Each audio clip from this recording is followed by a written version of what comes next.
Hi everyone, it's A.K.A. and today I'm going to be talking about my favorite books that I read in 2014. I've picked 10 different books, so let's begin. Number 10, I have two books out of a trilogy, and those two books are Ink and Rain, the first and second book out of the Paper Gods trilogy by Amanda Sun. This trilogy is a YA paranormal romance that centers around Japanese mythology and the Japanese culture. That's also what made it so unique in my eyes. The fact that we don't usually get to experience the Japanese mythology, Japanese culture in the YA genre, and we did get to see that with this book series, as well as that the culture played a really significant part in the plot itself and in the relationship between the different characters. For anyone who enjoys paranormal romance and wants something that's refreshing and different, then I definitely suggest you pick these two books up. And the third one is coming out in the summer of 2015, so this year. Place number 9 on my list goes to two books, and they're basically tying for this position. The first is Nick Norris' Infinite Playlist by Rachel Cohen and Devi Levithan. I know that some people really hate this book, but I really like those types of books, and I'll explain more after I show you the second book, which is Forgive Me, Leonard Peacock by Matthew Quick. These two books, they fit into the same kind of category for me. Those type of books where you meet the character at the beginning of a certain period of time that's going to change that character's life, and you get to experience this life-changing journey, or amount of time, is it a day, if it's a couple of hours, and go with them on this crazy adventure that they have. With Nick and Nora's Infinite Playlist, it's when Nick and Nora meet, and you get to see the first 24 hours, or I think it's 12 hours, it's their night out in the city when they only first meet and the adventures that they have. And with Forgive Me, Leonard Peacock, it's a bit darker, and it follows Leonard Peacock on his 18th birthday, which is the day that he decided that he's going to kill himself and his former best friend, and we get to experience that day with him as he says his goodbyes to his 4 quirky friends. The characters in this type of books are usually so quirky and interesting and different and refreshing, and I really enjoy reading from their perspective or different perspectives, or just getting to know them, because they make the story so much more than the plot and so much richer, because through the characters, the authors usually explore a certain subject. For example, we had with Leonard Peacock his 4 friends. We have, I don't remember how the daughter's priest, I think her name was Lauren, where in that couple of chapters where Leonard is saying goodbye to Lauren, we get to find out his backstory with her, and then we get to kind of explore religion, and I really liked seeing that. And every single character usually in this type of books represents something, or they come to bring out something in the plot, really make the reader pay attention for a certain thing, which is something that I really enjoy. Place number 8 on my list goes to yet another book that I do not have in physical copy with me right now, because I'm lending it out to a friend, which is The Girl Who Saved the King of Sweden by Jonas Jonasson. If I'm not mistaken, this is also translated works. I think this was first written in Swedish. This story is amazing. It follows a girl in South Africa and her trip as she basically goes out and saves the King of Sweden. But what you need to know is that it doesn't start out with her going out to save the King of Sweden. It's just this, it's like a chain of events that start from the first chapter that eventually brings her, without her even intending to save the King of Sweden. That's the general plot. I don't want to tell you anything else, because I think that one of the things that make this book so amazing is not like only the quirky and witty characters. I really did enjoy that about the characters. Like, they weren't some character that were just pushed around in the plot to make the plot go along. You really got to understand every character, because Jonas Jonasson gave every single character a backstory, so you really understood why a character would act a certain way, and you'll understand their motives, and you'll eventually root for everyone, even like the bad guys in the situation.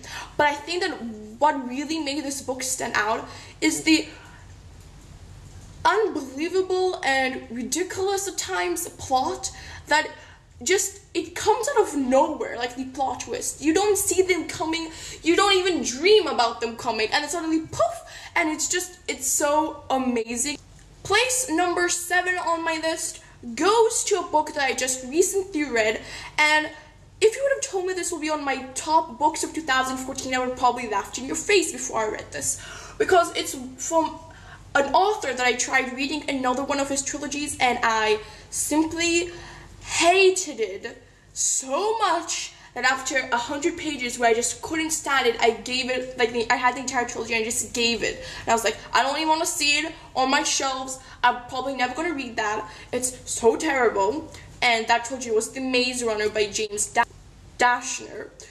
And the book is The Eye of Mines by James Dashner. As you can see from all the different post-it notes, which are, this is like comments that I had on the story, this is all my theories, and this are like the answers that I got throughout the book. I simply adored this book. This book is like The Matrix meets Percy Jackson meets Harry Potter in a sense. We follow our main character, who is Michael, and Michael is a gamer. So this is like a dystopian kind of world where the world hasn't exactly gone, to hell, but we have invented this video game that we connect through this like type of coffins, and like the better version of the coffin you have, like the better experience you have of the game. So it like connects to your body and you can feel everything. But if you die in this game, it doesn't affect it. You feel pain, but you'll continue to play because you're still alive in the coffin. And basically, it has become like the biggest addiction in this world, and everybody wants to get to the deep. And the deep is like the Virginet 2.0, the upgraded version, the dream of every single gamer, blah blah blah. You get the picture. And Michael and his 2 friends, Brendan and Sarah, if I'm not mistaken, they're like the golden trio, like the Harry Potter, Hermione, Ron kind of situation, where they are not only like the best gamers in a sense, they're also hackers. So they hack the game to get themselves higher up on that list to get to the deep. The way that you get to the deep is you have to experiences. That's basically what they call them, and the more experiences that you experience in this game, the more points you get, so that you can eventually get to the deep. And we start out the story with Michael. Michael is doing an experience, so the experience is that he has to talk to a girl who wants to jump off a bridge and convince her not to take her own life in this virtual world. And then as he's doing this, and he's like thinking to himself, it's not so bad. Even if she does jump off that bridge, she's still going to be alive in her coffin. But then she does something that Michael never thought anybody would ever do. She just took her hand and she reaches into her head and she takes out the device that makes sure that if you die in this virtual world, you still stay alive in the coffin. And then she really does kill herself. And then the government of this virtual world, they're like, Michael, now that you have seen this, yeah, we're giving you a top secret mission. There's this gamer called A.K.A. who's been kidnapping people. We don't know for what. We don't know why he's doing it. But everybody either turns up dead or kills himself shortly after returning from this experience with A.K.A. So we want you to go out, find A.K.A. in the virtual world, even though we can't find him. And then, once you reach him, we'll track you, and then we'll be able to track him. Obviously, this isn't a gamer's best dream, but they promise him riches and stuff, and if you won't do it, then we'll probably have to kill everybody you ever knew, so that sucks. And we follow Michael on this crazy adventure in the virtual world as he tries to find A.K.A. Now, this is like dystopian Percy Jackson mystery in the sense, because you try to figure out who is A.K.A., what does he want, what's his end game here. Like, who are Michael, Brendan, and Sarah that we don't know at all at the beginning of the story? It's so amazing because it's so fun. It's addictive. It's so addictive to read. I could not stop. Ooh, another one. Place number 6 on my list goes to yet another book that I never thought that will ever go in any favorite. book list because I tried reading it 2 or 3 times and I kept getting stuck on the same page, which was page 14 if I'm not mistaken. But once I started my TBR mug project thingy-majiggy, I want to link the video down below if you're interested in seeing what I started to do last month, and I'm going to continue on to 2015 this year. I have to keep reminding myself that. And this was the first book that I picked out, and so I forced myself to get past those 14 pages, and after those 14 pages, oh my god, I loved it. And that was The Here and Now by Anne Bashars. This is a YA dystopian time travel standalone with no love triangles. Hallelujah! Thank goodness. No love triangles. The relationship was so believable and it developed so nicely. There was no other love interest. Thank you, Anne Bashars. You got me, girl. You know exactly what I want. The Here and Now is, as I said before, it's kind of I'm gonna call it a dystopian, because what happens is that around 100-200 years into the future, there's this blood disease that basically wiped off the entire human population of the face of the earth, and there's this group of scientists that decided they're gonna go back to the time when they think the disease first started, which is 2007, 8, I think that it was.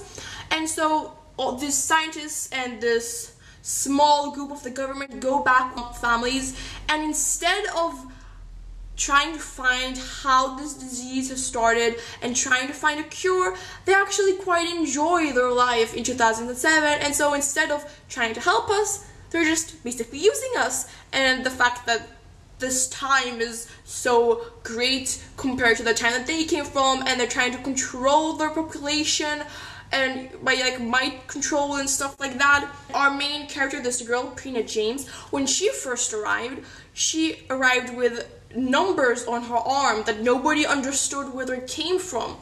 And she has this really close guy friend who's also going to be her love interest. We all knew where it was going. And he is a genius when it comes to physics. And then this one day they have a fire drill at their school, and this homeless guy comes to her and he's like, the only way that you can save the human population is by using the information you got from the numbers on your arm. And then the next day someone comes and kills him, and she sets out on a crazy adventure with her friend. It was unique. I loved the fact that Anne Bashars invented rules for this society and rules for this world, and she stuck by them, even though it kind of screwed the characters over at some times, which I really appreciated. The next book on my list is one that I read in the springtime, and that's The Ocean at the End of the Lane by Neil Gaiman. We follow the main character, who is a middle-aged man. He comes back to his hometown because there's this funeral, and then he visits his old house where he has this kind of really long flashback that we go along with him of something that was very peculiar that happened to him at his childhood, with this very peculiar family in a very peculiar place in their town.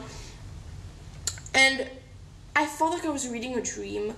I enjoyed this book so much. It just swept me away. I liked how the main character, it showed us the difference between how he used to think as a child and how he thinks today as a middle-aged man, so an adult. The fourth book on my list is a book that I've raved endlessly about on my channel, and that's Blood and Beauty by Sarah Dunant, which is a historical fiction book about the Borges family history. They were so manipulative but smart at the same time, and they are the type of villains that you can't help but love. I really enjoy their history. It's so rich and so entertaining as well. We're now down to the top 3 books, people. Number 3 on my list is a series of books that I only read 2 books out of the 3 that are. I'm gonna get on the 3rd one pronto, like the moment that I finish the book that I'm reading right now. And that's The Fallen Kingdom Kingdom series, which consists of Falling Kingdom, Rebel Spring, and Gathering Darkness, all by Morgan Rose. I only have the first two in physical copy. The third book I have on my Kindle. This is being marketed as the YA version of Game of Thrones. I personally haven't read Game of Thrones yet. This is something that I want to read in 2015. But like I can tell you, this is high fantasy, and it's great, and you're gonna love it. And if you like fantasy in general, if you like YA, if you like Game of Thrones, then what are you doing? Pick this up. Place number 2 in my list of the best books that I read in 2014 goes to The Gospel of Luki by Joanne M. Harris. And so this is an epic fantasy novel. That's an adult epic fantasy novel. That's what it says on the back. Though I think that people who like YA will enjoy this just as much. Like, this is a great place to start for people who want to read adult fiction. And The Gospel of Luki follows through the entire Norse mythology from the first tale of how the world was created until the last tale of how the world is going to end, through Loki, however you want to call him.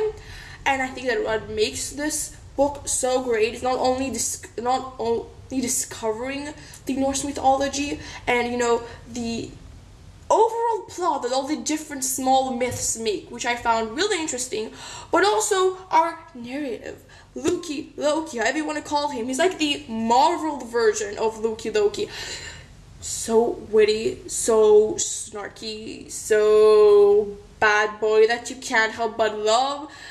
So enjoyable and highly recommended. Number 1 on my list goes to a pretty small book, but as you know, guys, great things come in small packages, and that's The Night Circus by Erin Morgenstern. I want to live in the night circus. The story follows 2 magicians or illusionists, in a sense that from a young age they have been competing against each other in this kind of competitions or battles where they train a young person with the ability to practice magic to become the best magician or illusionist that they could be, and then they give them a stage where they can showcase their abilities, and they basically compete about who is like the better trained student, in a sense.